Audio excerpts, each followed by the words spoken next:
Upon his death in 1547, England's King Henry VIII was interred in a vault beneath the floor of St. George's Chapel in Windsor Castle.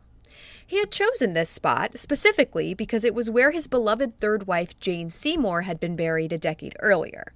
It's sweet, right? Together in life and death like star-crossed lovers buried side by side.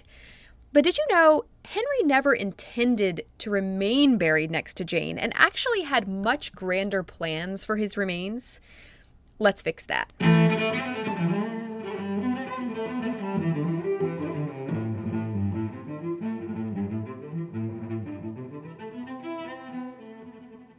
Hello, I'm Shay LaFontaine, and you're listening to the first mini-episode of History Fix, a mini-sode, if you will. I just ended up with this intriguing tidbit of a story that wouldn't fit into my two-parter on the 6 wives of Henry VIII. That's episodes 19 and 20 in case you missed them. And actually, you should probably listen to those first because this probably has some spoilers in it. But I can't get this out of my head, so I'm turning it into a mini-sode. I can't promise this will be a regular thing. I don't know, I might pop one out every now and then when I have more of a story to tell. So, as I stated in episode 20, Henry was interred next to his third wife, Jane Seymour. He made a huge show of her funeral and placed her coffin in a vault beneath the floor of St. George's Chapel. Fun fact, this is actually where Prince Harry and Meghan Markle got married, by the way. Henry appeared to the public a devastated and heartbroken widower. But in reality, insiders claimed he was, quote, as merry a widower as can be found. You see, Jane had given him his only surviving son and heir just 2 weeks before her childbirth-related death. Later, upon his own imminent death, Henry chose to be interred next to Jane. But only temporarily. He actually had very grand plans for this monstrous tomb, shrine, whatever, which was to be his permanent resting place. But we'll come back to that.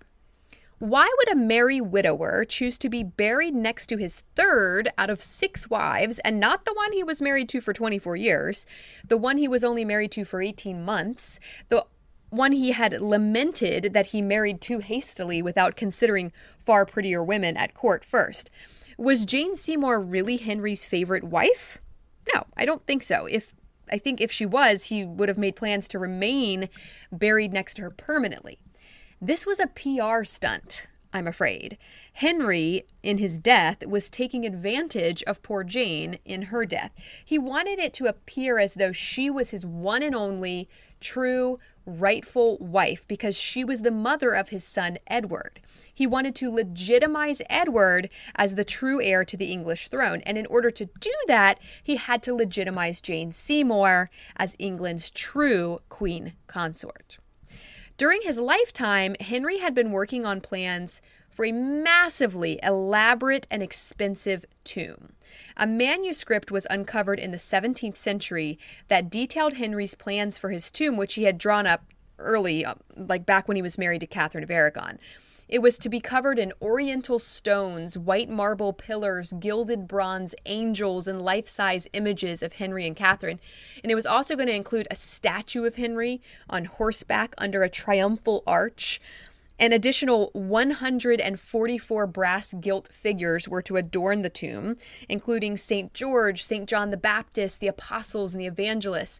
The tomb and altar were to be enclosed by a black marble and bronze chapel, where masses could be said for the king's soul. So, not exactly a modest burial place. But this never got built. Wars with France and Scotland drained all of the money that he needed to build the tomb. Plus, his Italian sculptor guy returned to Italy because of bad health and had to stop working on it. And then Henry died. He does this whole PR stunt with the burial next to Jane, but he leaves explicit directions that the grand tomb should be completed and his body should be moved there ASAP. His son Edward takes the throne next. He's like 10. Some work progresses on the tomb during Edward's reign, but then he dies 5 years later, and his half-sister Mary becomes the first queen in her own right to rule England, Mary I. Mary was the daughter of Catherine of Aragon, Henry's first wife, whom he had horrifically wronged. Mary has no interest in continuing to build this tomb. She was probably like, nah, he can stay down there with Jane Seymour. He made his bed. Elizabeth showed some interest in picking it back up when she became queen after Mary, but once again, it went nowhere. But Henry had also beheaded her mother in order to marry Jane, so there's that. In 1649, so 100 years later, King Charles I is executed for treason, the only English monarch ever to be executed for treason.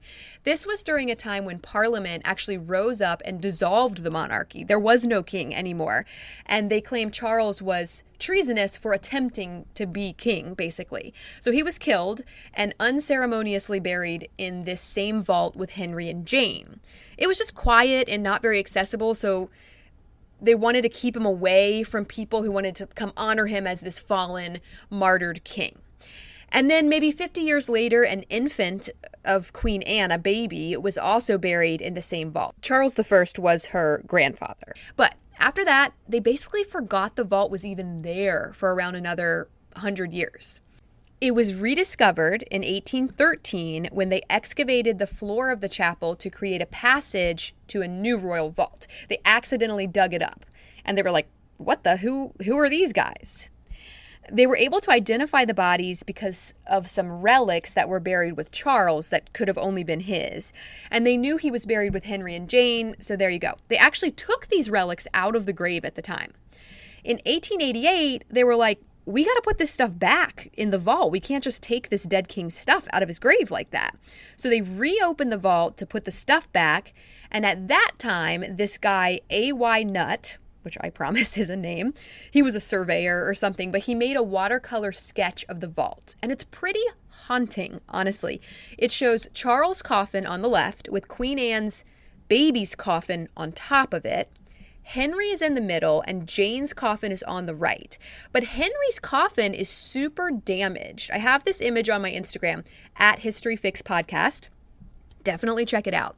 The top of Henry's coffin is all busted up, and the guy said you could actually see his remains poking through.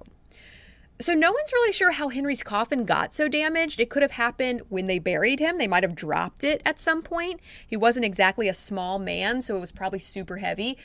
It might have been damaged when they buried Charles so hastily 100 years later, or possibly some collapse due to just like pressure in the vault. But I find this so interesting. Henry VIII is buried in a pretty nondescript, they forgot it was there for a century, a pretty nondescript burial vault in a damaged coffin with his bones sticking out next to a woman he only really pretended to care about. He had these grand plans for this elaborate, over-the-top tomb that no one could be bothered to build after he had died. They just left him there and literally forgot about him. And I feel like this is warranted, honestly.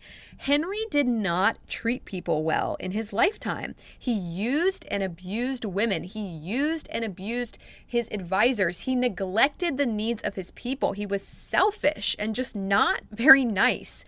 Basically, the only person he hadn't wronged was his son, Edward. And Edward was the only one willing to build the tomb. Except he died 5 years later. So, there you go. You reap what you sow, right? Maybe if he had treated people better, he'd be on display in his chapel with his black marble and his gilded statues. I just feel like a little bit of justice was served there, and I dig it. Anyway, thanks so much for listening to this mini episode.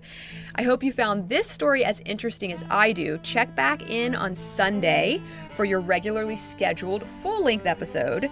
And in the meantime, do check out that drawing of the tomb on Instagram at HistoryFixPodcast. It's pretty haunting.